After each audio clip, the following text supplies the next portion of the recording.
ওকে, আমরা মাত্র সাফারি ওয়ার্ল্ডে এন্ট্রি নিচ্ছি। আমাদের টিমের 14 জন সদস্য আমরা ঢাকা থেকে ব্যাংকক আসছি লাস্ট উইকে। সাফারি ওয়ার্ল্ড অ্যাকচুয়ালি আপনি ব্যাংককে আসছেন, সাফারি ওয়ার্ল্ডে ঘুরবেন না, তাহলে আপনি ব্যাংককের মজাটাই আপনার জন্য বৃথা।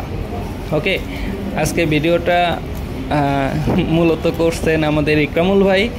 অ্যান্ড আমরা এখন গেট পার হয়ে যাচ্ছি মাঙ্কি শো দেখার জন্য। মূলত যাওয়ার যে রাস্তাটা পুরোপুরি দেখেন কত বড় বড়, এগুলোকে কি বলবো, আমরা বাংলা ভাষায় বলি টিয়া, বাট অ্যাকচুয়ালি টিয়া না, এগুলো কোনো আফ্রিকান হয়তো পাখি, অনেক বড় বড় দেখতে, অনেকটা টিয়া আকৃতির। এছাড়া অনেক জুস ফলের দোকান, যেখানে থাই নারীরা বিচিত্রভাবে সাজায় রাখছে। আপনারা যারা হোটেল থেকে সাফারি ওয়ার্ল্ডে আসতে চান তাদেরকে অবশ্যই আগে থেকে যে গাইড আছে তাদের গাইডদের সঙ্গে কনফার্ম করে নিতে হবে। ওকে, আমরা এখানে মেন গেটে থেকে অলমোস্ট আপনাকে 20 থেকে 25 মিনিট হাঁটতে হবে। আমরা টিকিটে নেওয়ার পরে আমাদের টিমটা যেন সবাই একসঙ্গে থাকতে পারি এটাই প্ল্যান ছিল। সবাই একসঙ্গে যাচ্ছে যেন, এটা তো অলমোস্ট 8 কিলোমিটার এলাকায় বিস্তৃত। এ দেখেন কত ছোট ছোট ঘোড়া, আফ্রিকান ঘোড়া। ওকে, আমি যেটা বলতেছিলাম, এই পার্কটা 1989 সালে ওপেন করা হয়। এটি খোলার পরে অনেক জনপ্রিয় হয়ে ওঠে। এরপরে 1989 সালে যখন প্রথম সংস্কার নিয়ে আসা হয়, তারপর থেকে পার্কের ভূমি অনেক উর্বর এবং সামুদ্রিক পার্ক নিয়ে গঠিত, যার এলাকা প্রায় 200 একর জমি।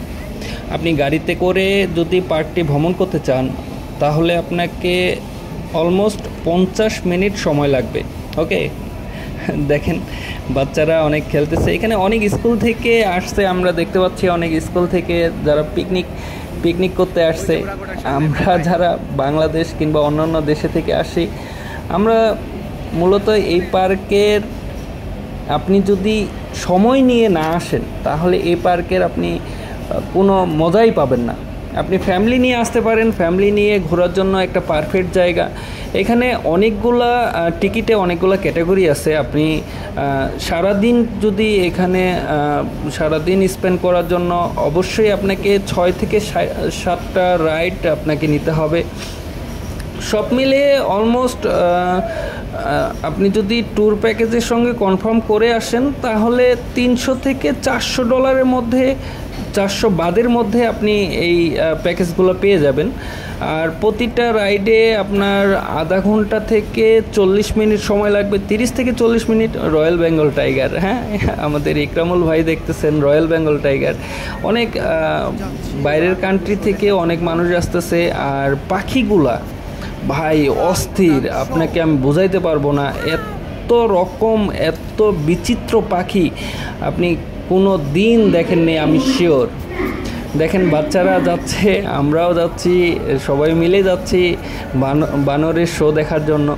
বানর আপনারা আমার অন্য এপিসোডে, আমার অন্য পর্বে আছে মাঙ্কি শো, আমার একটা এপিসোড আছে, আপনি দেখে আসতে পারেন। বানরগুলা, বানরের ড্রাম সেট, বানরের ড্যান্স, আপনি মুগ্ধ হয়ে যাবেন। ওকে, এছাড়া আমার অন্য যে ইভেন্টগুলো আছে, যেমন elephant show, dolphin show, seagull show, সবগুলোই আপনি দেখবেন, অনেক মজা পাবেন, আমি শিওর। ওকে, আমরা চলে আসছি বানরের স্টেজে, আমি সামনে উঠতেছি। অ্যান্ড আমার সামনে আমাদের টিমের বাকি সদস্যরা, রাসেল ভাই, সেলিম সাহেব, আমাদের মুনিশ সাহেব এবং বাকি যারা আছে। আমরা একটু উপরে বসার ট্রাই করছি, কেননা উপরে বসলে আমি বানরের শোটাকে ভালো মতো ক্যাপচার করতে পারবো। ওকে, থ্যাংক ইউ আমার এপিসোড দেখার জন্য।